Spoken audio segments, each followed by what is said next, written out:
आज अश्विन शुद्ध प्रतिपदा म्हणजे घटस्थापनेचा दिवस। या दिवशी घरोघरी घट बसवून आजपासून 9 दिवस देवीच्या विविध रूपांची देशभरात पूजा केली जाते। देवीच्या विविध रूपांकडून शक्ती, बुद्धी, शांती मिळण्याच्या श्रद्धेतून या दिवसात देवीची आराधना केली जाते। कृषी संस्कृतीच्याही दृष्टीने रबी हंगामाच्या सुरुवातीला केल्या जाणाऱ्या या घटस्थापनेचं महत्त्व मोठं आहे। तर सामाजिक दृष्ट्या नवरात्रीच्या दिवसात ठिकठिकाणी आयोजित सांस्कृतिक, सामाजिक आणि शैक्षणिक उपक्रमांमधून स्त्री शक्तीचा जागर केला जातो।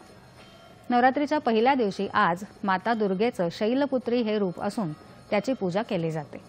पर्वतराज हिमालयाची मुलगी असल्यामुळे ही शैलपुत्री या नावाने प्रसिद्ध आहे।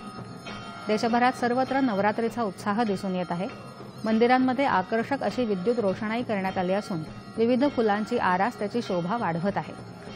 पश्चिम बंगालमध्ये दुर्गा पूजा तर गुजरातमध्ये या दिवसात गरबा खेळून देवीची आराधना केली जाते। भाविकांनी सकाळपासूनच ठिकठिकाणच्या मंदिरांमध्ये दर्शनासाठी गर्दी केली आहे।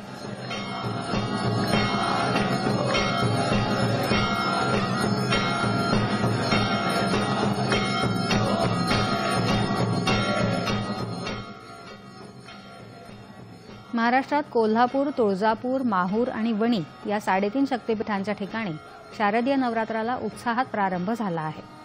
तुळजापूर इथल्या श्री तुळजाभवानी मंदिरात आज पहाटे देवीची मंचकी निद्रा संपून देवीची सिंहासनावर प्रतिष्ठापना करण्यात आली।